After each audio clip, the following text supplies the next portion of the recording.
안녕하십니까. 김영석입니다. 제가 올해로 100세를 훌쩍 넘겼습니다. 사람들은 저에게 묻곤 합니다. 교수님, 그 긴 세월을 살아보니 인생에서 가장 소중한 것이 무엇이었습니까? 하고 말입니다. 그러면 저는 잠시 허공을 응시하다가 이렇게 답합니다. 인생은 사랑하는 사람들과 함께한 시간의 기록이지 내가 무엇을 얼마나 가졌느냐의 기록이 아니라고요. 하지만 우리네 삶이 어디 그리 말처럼 쉽던가요? 55.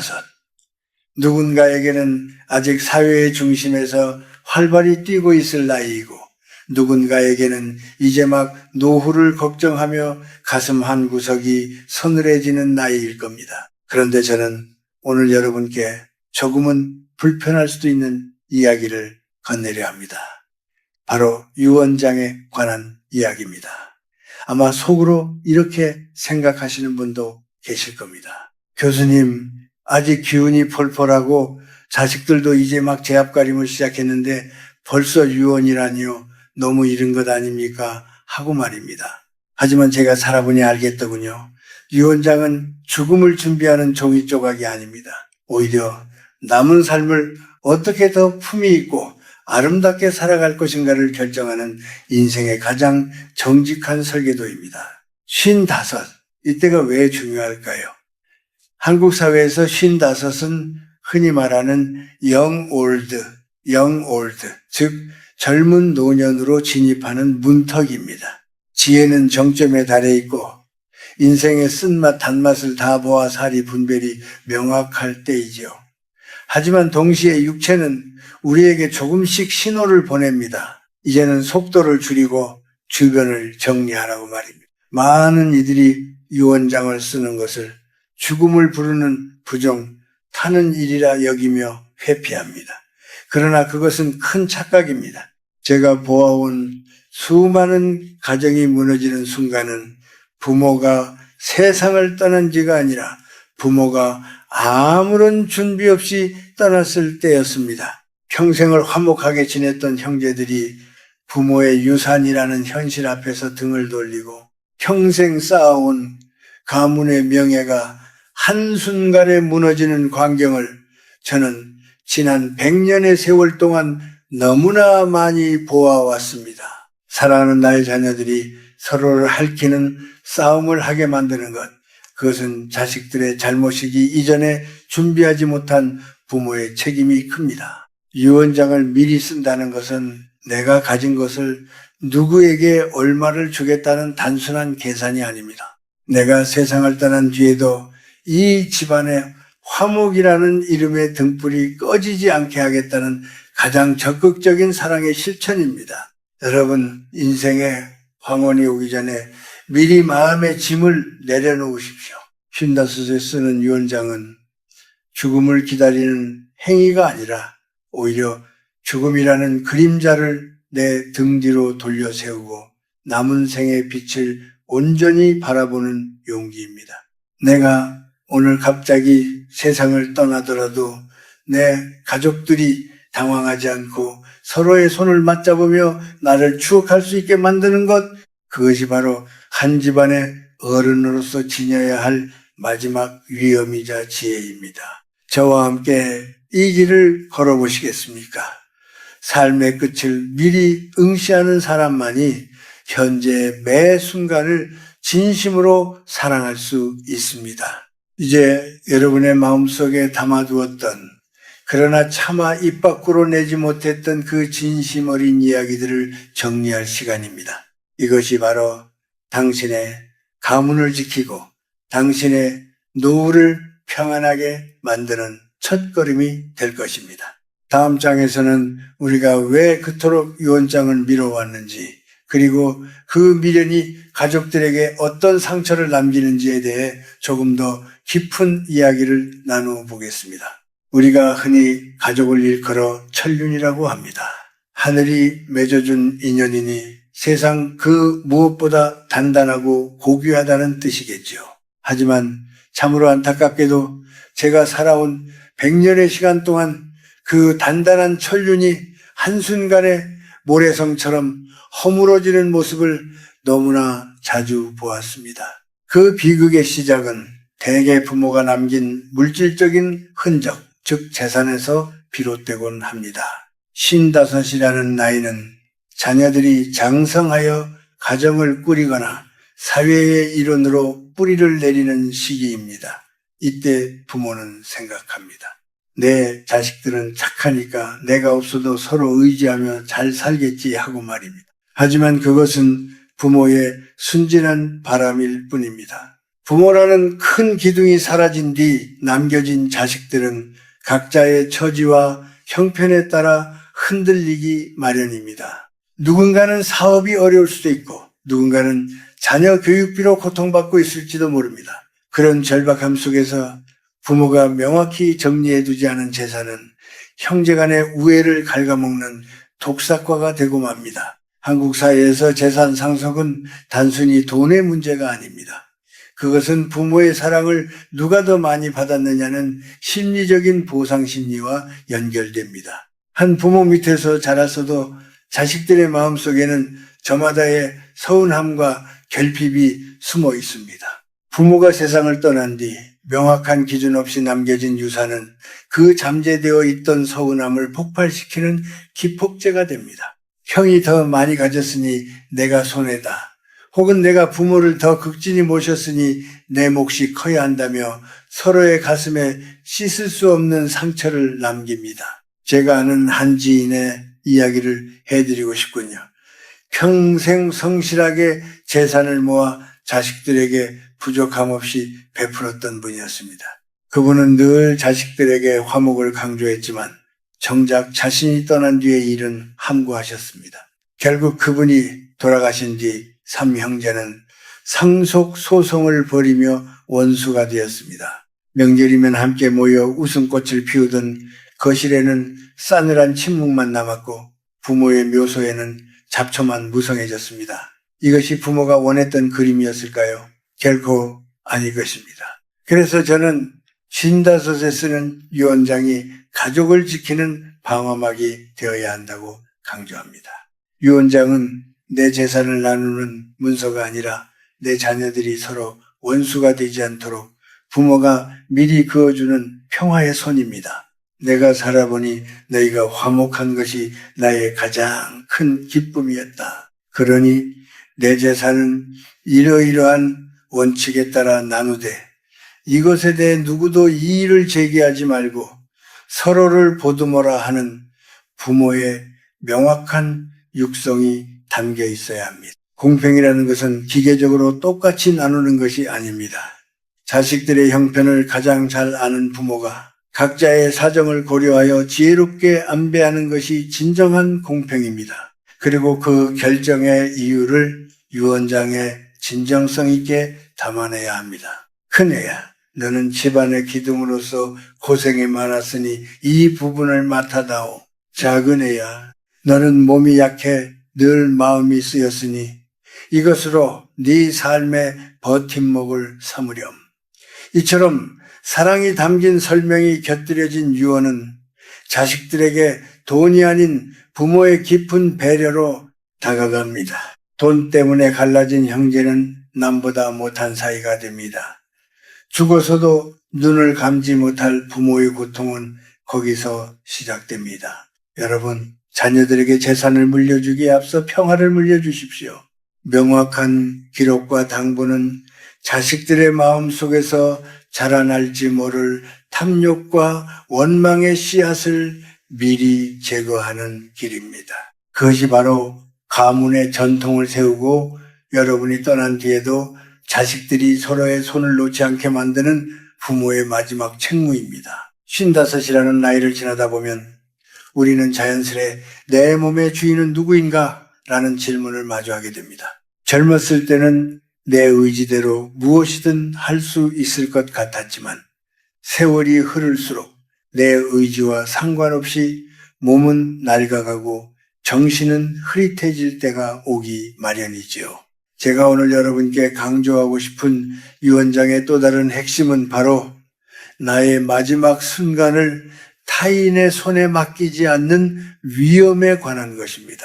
우리 한국 사회의 부모들은 자식들에게 짐이 되지 않겠다는 말을 입버릇처럼 합니다. 하지만 정작 내가 중병에 걸려 의식을 잃었을 때 혹은 회복 불가능한 상태에 빠졌을 때 어떤 대우를 받고 싶은지에 대해서는 입을 닫습니다. 이것이 바로 비극의 씨앗입니다. 내가 미리 결정해두지 않으면 그 무거운 결정의 짐은 고스란히 자식들의 몫이 됩니다. 병상에 누워있는 부모를 보며 자식들은 고뇌합니다.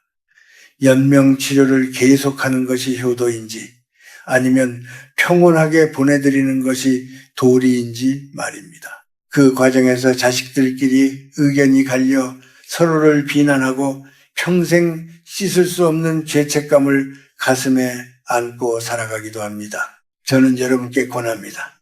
유언장에 반드시 여러분의 치료 종결에 관한 의사를 명시하십시오.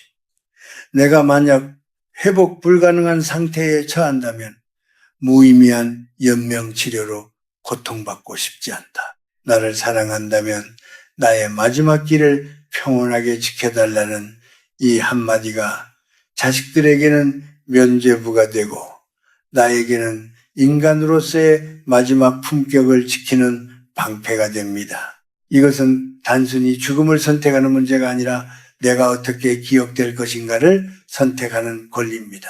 또한 장례 절차에 대해서도 여러분의 생각을 담백하게 적어두시기 바랍니다. 우리는 체면을 중시하는 문화 속에 살고 있습니다. 그래서 부모님이 돌아가시면 형편에 넘치는 성대한 장례를 치러야 효도라고 착각하는 자녀들이 많습니다. 하지만 그것이 진정 우리가 원하는 마지막 모습일까요? 남들에게 보이기 위한 화려한 빈소보다는 나를 진심으로 아꼈던 이들이 모여 조용히 추억을 나누는 시간을 마련해 주는 것이 더 고귀한 이별입니다. 나의 마지막은 간소하게 하라. 남겨진 이들에게 경제적 부담을 주지 마라.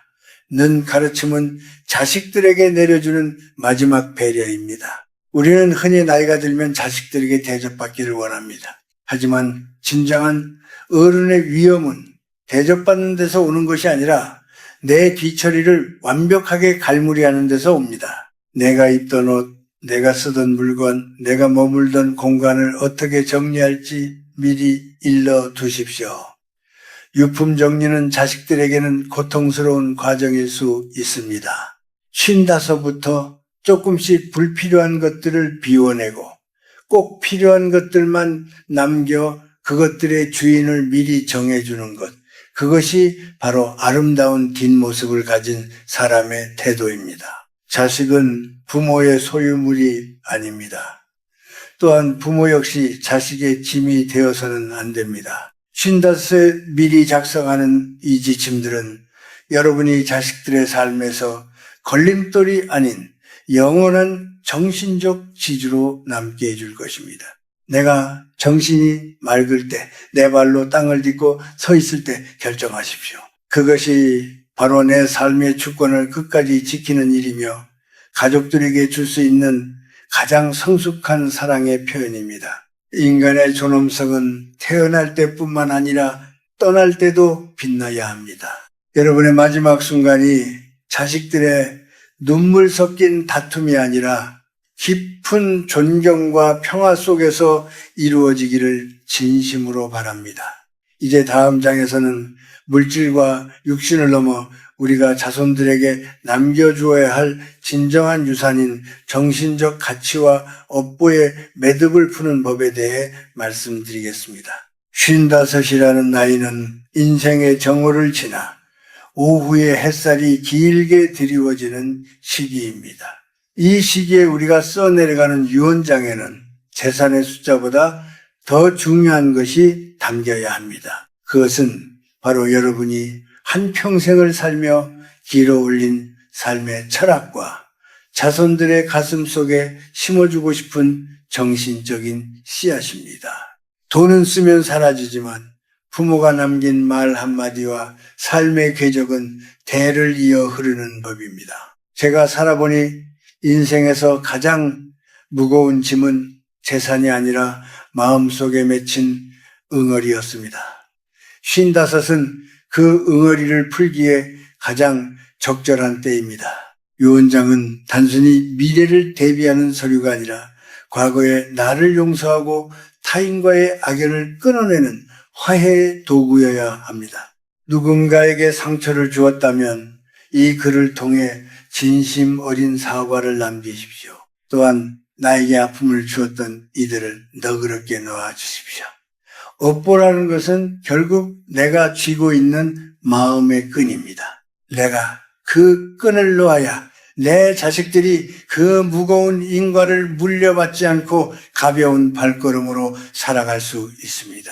특히 한국의 부모들은 자식들에게 서운한 감정을 가슴 깊이 쌓아두는 경우가 많습니다.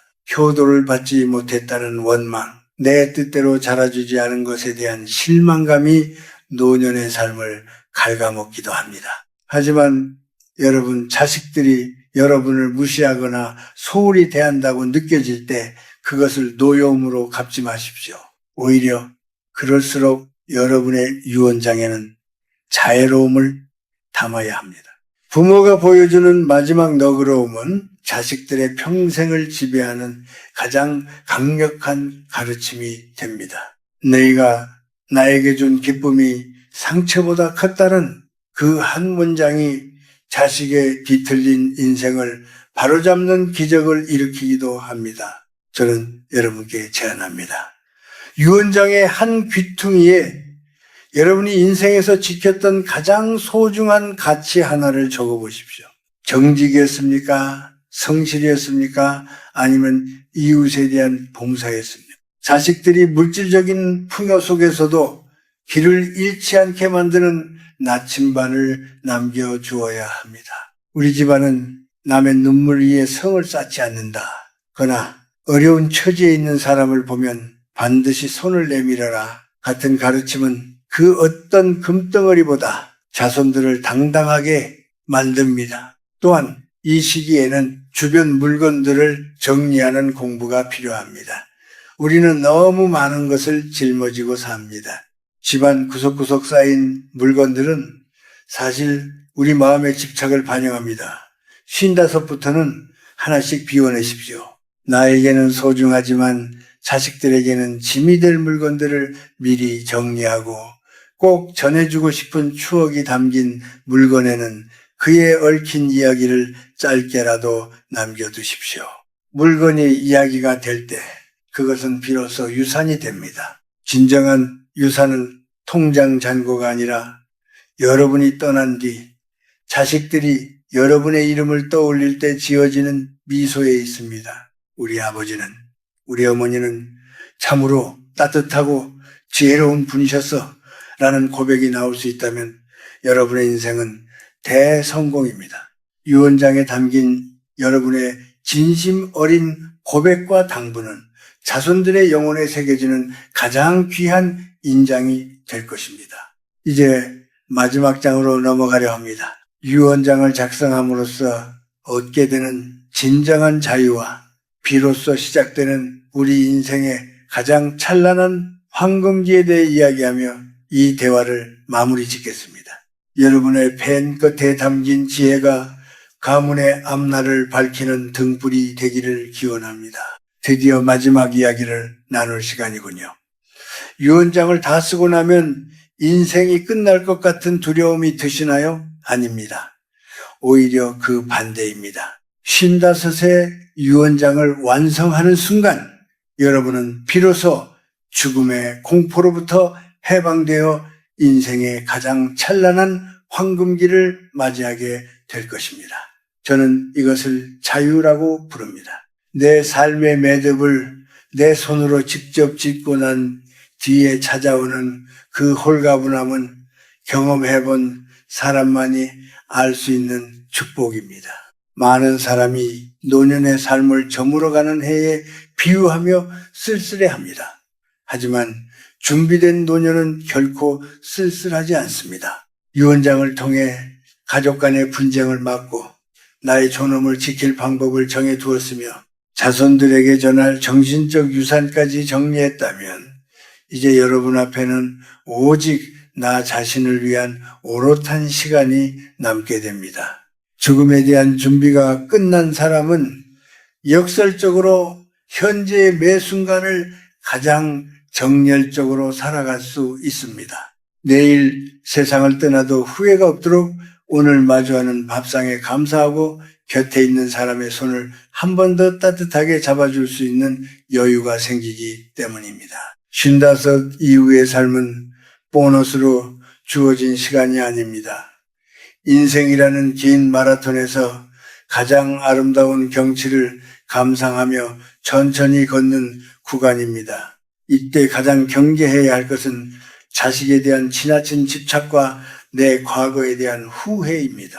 유언장의 모든 것을 담아 전했으니 이제 자식들의 삶은 그들의 몫으로 남겨두십시오. 여러분은 그저 묵묵히 자신의 자리를 지키며 향기로운 어른으로 늙어가면 됩니다. 그것이 자식들에게 줄 수 있는 마지막이자 최고의 교육입니다. 유언장은 한 번 쓰고 서랍 속에 넣어두는 박제된 문서가 아닙니다. 60대, 70대, 80대가 되면서 우리의 생각과 상황은 바뀔 수 있습니다. 그때마다 유언장을 다시 꺼내어 읽고 수정해 보십시오. 그것은 나의 성장을 기록하는 일기장과도 같습니다. 세월이 흐를수록 여러분의 유언장에서는 물질에 대한 욕심이 줄어들고 감사와 사랑의 언어가 더 많아질 것입니다. 그 과정 자체가 바로 돌을 닦는 수행이며 인간으로서 완성되어가는 길입니다. 여러분, 죽음은 삶의 끝이 아니라 삶의 완성입니다. 우리가 학교를 졸업할 때 졸업장을 받듯 인생이라는 큰 배움을 마칠 때 우리 스스로에게 주는 졸업장이 바로 정성껏 준비한 유언장입니다. 55 이 지혜로운 나이에 여러분의 인생을 아름답게 갈무리하십시오. 그리고 그 가벼워진 마음으로 남은 생을 마음껏 즐기십시오. 공부하고 싶었던 것이 있다면 시작하고 가보고 싶었던 것이 있다면 떠나십시오. 준비된 자에게 노년은 쇠락이 아니라 수확의 계절입니다. 제가 100년을 살아보니 정말 그렇더군요. 잘 죽는 법을 배우는 것이 곧 잘 사는 법을 배우는 것이었습니다. 오늘 제가 드린 이 긴 이야기가 여러분의 가슴 속에 작은 울림이 되었기를 바랍니다. 여러분의 가정에 화목의 신비가 깃들고 여러분의 삶에 평화의 축복이 가득하기를 노 교수의 마음을 담아 간절히 기원합니다. 이제 펜을 드십시오. 그리고 첫 문장을 이렇게 시작해 보십시오. 사랑하는 가족들에게 내가 가장 맑은 정신으로 너희에게 이 글을 남긴다. 이 한 문장이 여러분의 가문을 지키고 여러분의 영혼을 자유롭게 할 것입니다. 긴 시간 제 이야기를 들어주셔서 고맙습니다. 건강하십시오.